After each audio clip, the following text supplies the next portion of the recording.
loves, it's Shaaba. Welcome back to another Tuesday, another week, another video. I thought I'd do a little LGBT video today, and one that you've asked me for the longest time is to explain the difference between being bisexual and pansexual, and to explain why I am one and not the other. But before I do, let me just do a huge thank you to today's wholesome video sponsor, Pride counselling. Identity is tricky. People tell you that you're one thing, you think that you're another. Along the way, you discover new terms that really resonate with you. It's a lot, babe. I feel you. I've been very open on this channel about going to therapy for a while, not specifically for being LGBT+, but it definitely has come up. And if you're LGBT+ and feel like counselling could really help you, then Pride Counselling is a great little resource for you to know about. It's a service that provides affordable online private counselling specifically for LGBT+ people. The counsellors are fully licensed and super LGBT+ friendly, which is such a relief when I work with anyone to just know that off the bat, because it just makes you feel like you're in a safe space, so it's great. They also have 3 years of experience minimum and are qualified and certified by their state's professional boards. Also, it's online, which makes Pride counselling super affordable, especially in relation to in-person counselling, and it also means that you get to be in your space, in your comfort when you're working things through, which is a huge plus for me at least. And if you're thinking, man, this sounds great, but I know I'm going to really struggle to afford it, that's okay. Pride counselling have financial aid that you can apply for too, because no one should feel left out from having a healthy mind. If you want to explore Pride counselling more and sign up, you can use my link downstairs in the description box, pridecounselling.com/Shaaba. You fill out a little questionnaire, you get matched with a counsellor, and you know what? If you don't like them, for whatever reason, you can just switch, all from the comfort of your own home. No drama, love it. pridecounselling.com/Shaaba. Now on with the video. I am bi. You should know that by now, because I've spoken about it so much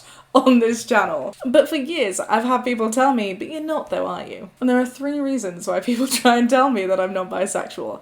The first is because they say that instead I am a lesbian. That's because they're bigoted, and they don't see my partner Jamie as a man, which is clearly not okay. Jamie is transgender, but he is a man, and I am a woman, and that puts us in a straight relationship. Some people prefer the term straight passing relationship, each to their own. I personally don't feel that saying I'm in a straight relationship erases my sexuality, because my relationship is not me. Like, I am one person and my relationship is a specific connection. So I can be bi and my relationship can be straight. We can have different terms because we're not mutually inclusive, the same thing. Like, me as a person is short. That doesn't make my relationship short. Anyway, the point is, the first reason that people think that I'm not bisexual is because they're transphobic and therefore consider me to be a lesbian instead. Now, the second reason I've had people tell me that I'm not bi is because they think that I'm straight and that I am transphobic. These people fully accept that Jamie is a man, which is great, but they assume that the reason that I'm bi is because I'm with a trans man, and hence that I don't see Jamie as a man, thus being transphobic. Because if that was the case, then I would be straight and just invalidating Jamie's identity, and that's adorable.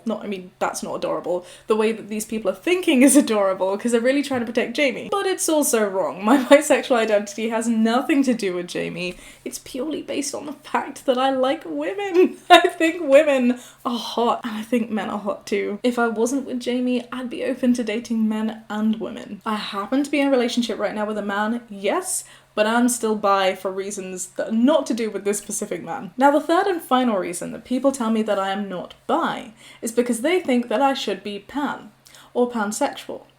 This has nothing to do with kitchen tools. If you've not heard of this term before, let me explain. I should also preface this section of the video by saying that I've spoken to friends and also online, just asked generally, for people's definitions of pansexuality and bisexuality. I've also done some Googling. So just so you know, this isn't just me saying it, it's coming from a wider sense of community.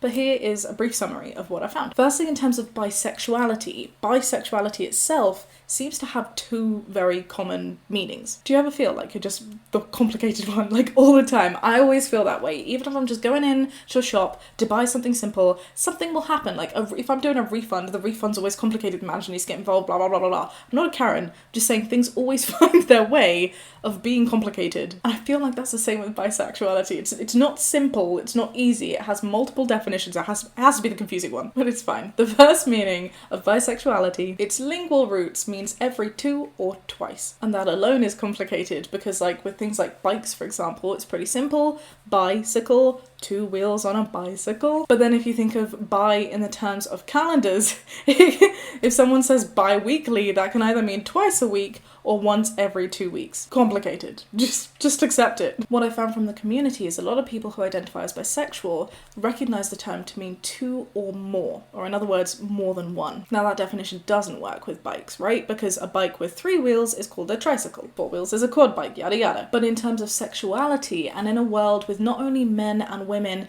but agender people and non-binary people, who have typically been excluded from conversations for a really long time, but are now acknowledged and accepted a little more in society, progress. That's why some bi people say one or more, because while some bi people say they're just attracted to 2 genders, others say that they're bisexual, which means more than one, because it could be men, women, non-binary people, agender people, a whole range. So it's a recognition that's not just men and women in the world that fit their attraction. So bisexuality, meaning two, has 2 meanings in terms of sexuality. It's either taken to mean two, and that could be any two, typically men and women, but potentially men and non-binary people, or another combination. And some bisexual people, not me, use the definition for themselves to mean more than one. Now, based on my Googling and people who identify as pansexuality has a slightly similar but still very distinct definition. And to cut a long story short, it's based on the approach. Pansexuality means that you feel attraction to a person regardless of their gender.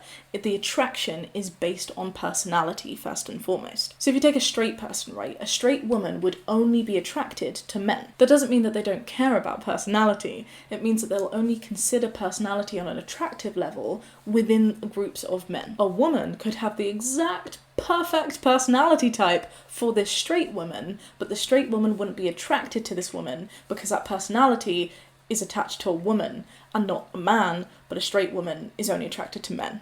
Right? Does that make sense? And similarly, a bisexual person will still take personality into account. It's not to say that bi people and straight people are only basing attraction on looks. That's all that matters, no. But they're still gender-led, whereas pansexual people are not. Pan people don't really regard gender at the beginning. Their attraction is based on personality regardless of gender. I hope that makes sense. But a few things to myth bust. First thing to myth bust. Bi people, regardless of their approach to that definition, whether that be 2 or 2 or more, do not refuse that non-binary and agender people exist. Bi people can of course still acknowledge that non-binary and agender people exist, but some bi people just may not be attracted to them. Second myth to bust, although pan people don't base their sexuality on gender, it doesn't mean that they ignore gender completely. A pan person might become attracted to someone because of their personality. That someone may be a woman, right? And when they're in a relationship, it doesn't mean that they just don't recognize that person as a woman. They do recognize them as a woman.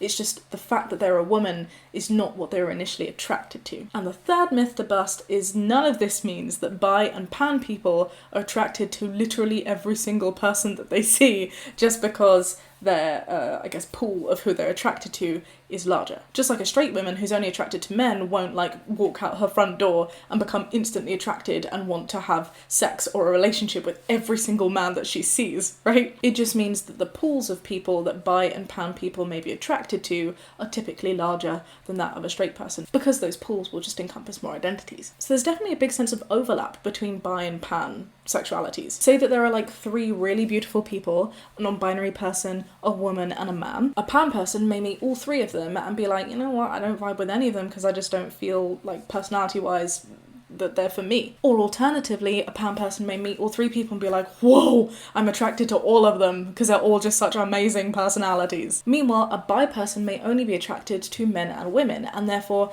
they might meet all 3 beautiful people and feel a potential attraction to the man and the woman, but not to the non-binary person. Or maybe the bi person is only attracted to men and non-binary people, and therefore they wouldn't develop a potential attraction to the beautiful woman. Or maybe the bi person is attracted to 2 or more identities, and therefore could develop a potential attraction to all 3 of these beautiful people. The difference is the approach. The bi person is still gender-led, whereas the pan person is personality-led regardless of gender. And the second big difference being that pan people could potentially be attracted to all of those identities, whereas some bi people may not be attracted to all identities but just 2. I, for example, have personally never experienced sexual attraction towards a non-binary person. Sexuality isn't no choice, right? And so I probably sound really terrible for saying this, but I tend to be attracted to more feminine women and less feminine men. So that's why I personally identify as bisexual and not pansexual, because my attraction definitely seems to be gender-led towards men and women. And on top of that, my attraction preferences seem to be gender expression-led, depending on the gender, in terms of masculinity and femininity, but that's just details, and having said that, I realise that I may come across as more confusing, so if that doesn't make sense, just ignore it. It's fine. It's just details. And so, my loves, that is why I personally don't identify as pansexual. It's not the right label for me. I hope this video has helped explain it and also explain the differences between the two. And at the end of the day, though, the point I really should be making is that we probably shouldn't be telling people that how they identify is wrong, unless they're like clearly trolling, right, or hugely confused. But if someone is genuinely telling you that they are bi, perhaps the best thing to do is to just listen and trust that they know themselves instead of trying to thrust an identity or label onto them that they don't personally vibe with. I have no problems with pan people. In fact, some of my best friends are pan. See what I did there? But I just don't happen to be pan myself. Thank you for listening to my TED Talk. I hope that helps to clear things up. That is it for today's video, and actually that is it for my list of LGBT plus topics. So if you want to see any more videos about LGBT plus things from me, then please feel free to drop a suggestion downstairs in the comments. We'll have a little chat about other things that you want to explore together. For now though, I will love you and leave you. If you enjoyed this video, do give it a thumbs up and consider subscribing, and I'll see you next week, Tuesdays at 7 p.m. Be kind and have a great day. Bye!